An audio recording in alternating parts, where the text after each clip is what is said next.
So hello, last example. All right, the very last example. This is going to be example 4. And then you guys, if you haven't looked at the classwork for the antiderivatives yet, you should do that.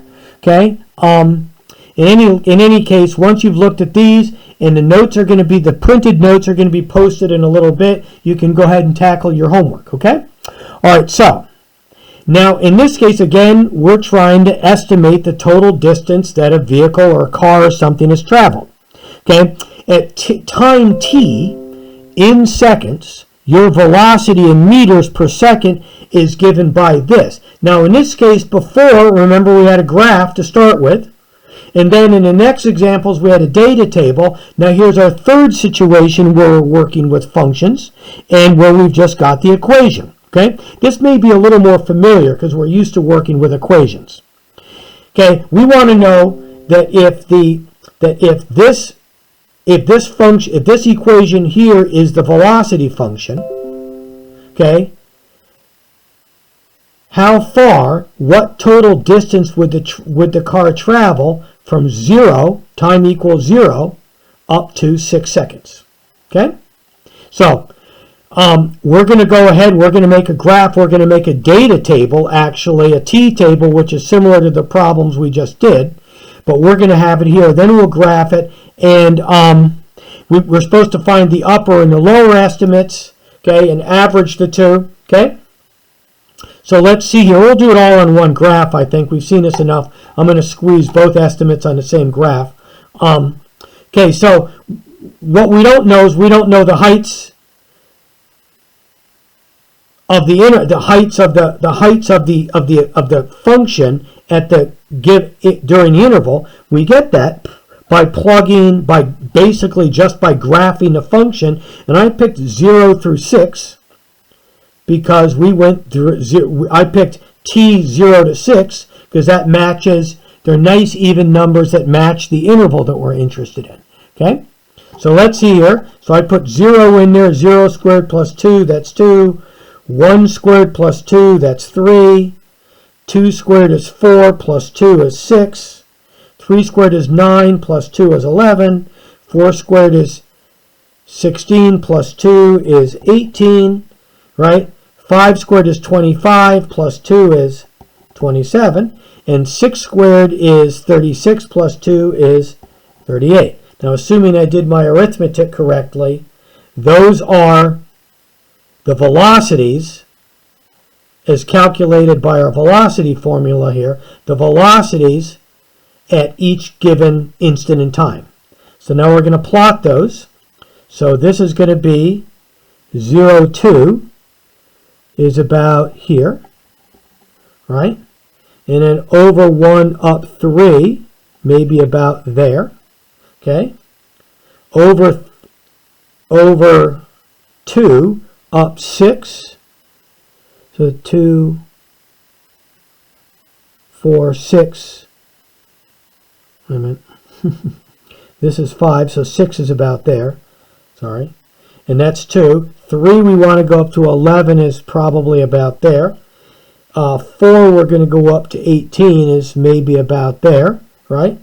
5 is going to be 27, which is maybe about there. And 6 is going to be 38, which is maybe about there, right? Okay. So, and again, so here is, and we can kind of connect it, kind of draw a smooth curve through it. And there is our velocity function, v of t, which equals to t squared plus 2, right? Now, we want to know from, now again, we want to know an interval from 0 to 6. So that's starting at 0,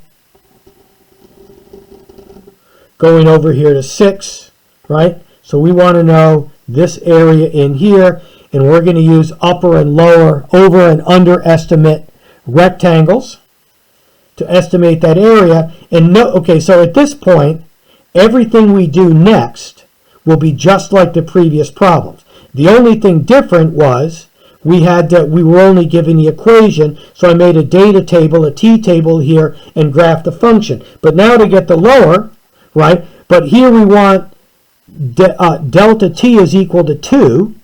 So can you see that that means that, remember here, from 0 to 6, we had an elapsed time of 0 to 6, an elapsed time of 6 seconds, right?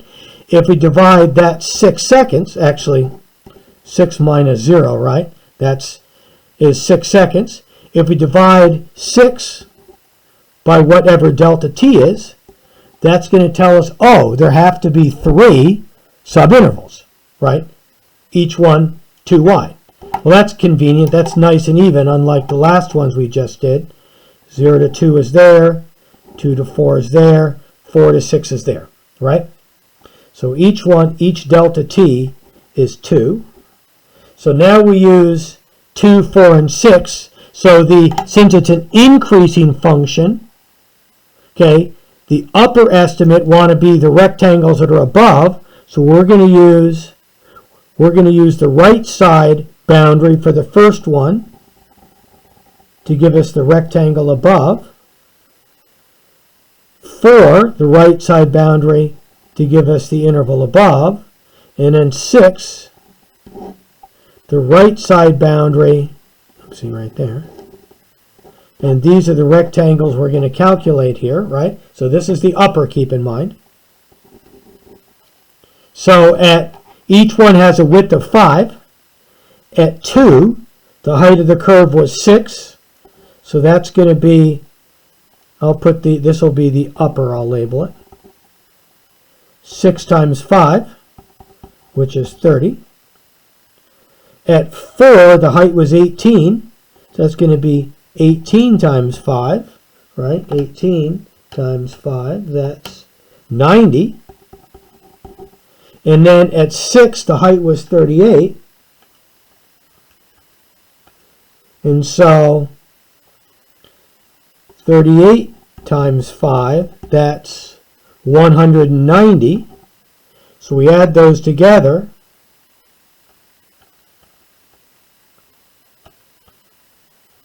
And that's 310. So our upper estimate is 310. And as you know, the actual area under the curve is less. Now we're going to do the lower estimate using the lower triangles. I'll use a different color to get the triangles that are inside for the increasing function. We're going to be using the left side boundaries. So it's going to be a left side sum. So here is the rectangle for the left there. Here is the left side. So we're going to use the left side boundary, which is 0. The left side boundary for the second interval, which was at 2, and then the left side boundary for the third interval, which was at 4. So now, since we're using the left side sum, we're going to use 0, 2, and 4 as the heights of the rectangles, right? And we're going to get these green areas, right? So here, so this is lower. So this is at 0. It's going to be, the width is still, and that's, holy moly, why did I use 5? Oh, because 5 was the last one. Rats. Okay, I'm not going to start this whole thing over again. I'm sorry.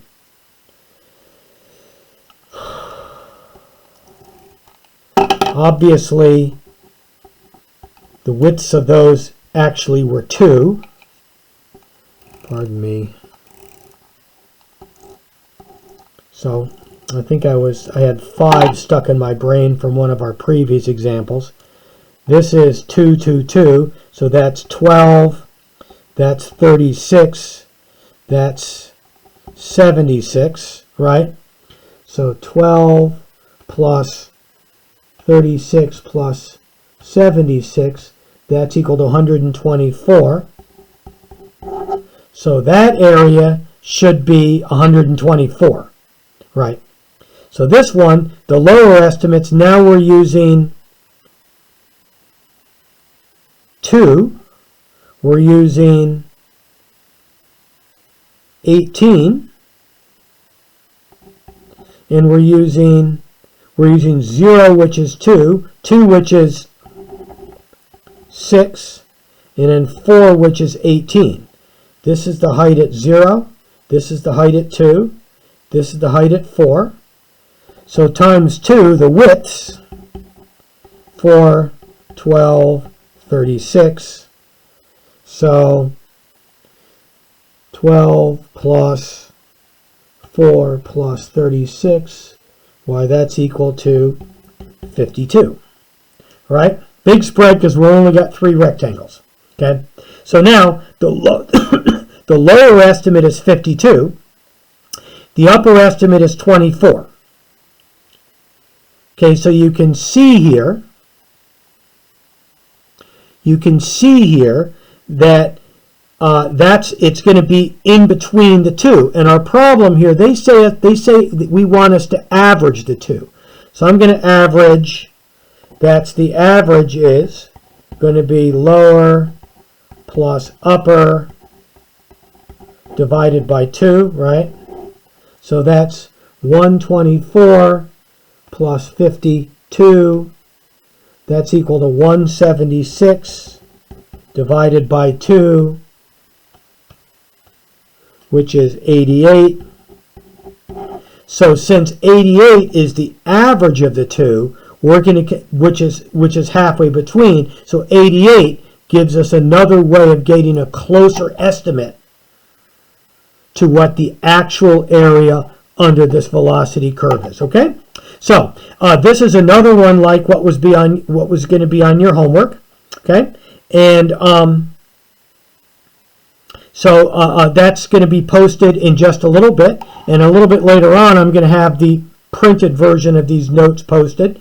And anyway, so that's it. So I'm thinking that let's see, so this is today, this will be due on Wednesday, so I will open up a video conference like I did today at 11:30 on Wednesday. If you've got words, if you want to talk about this, or obviously you can email me questions before that, and I will respond to you by video. Thank you.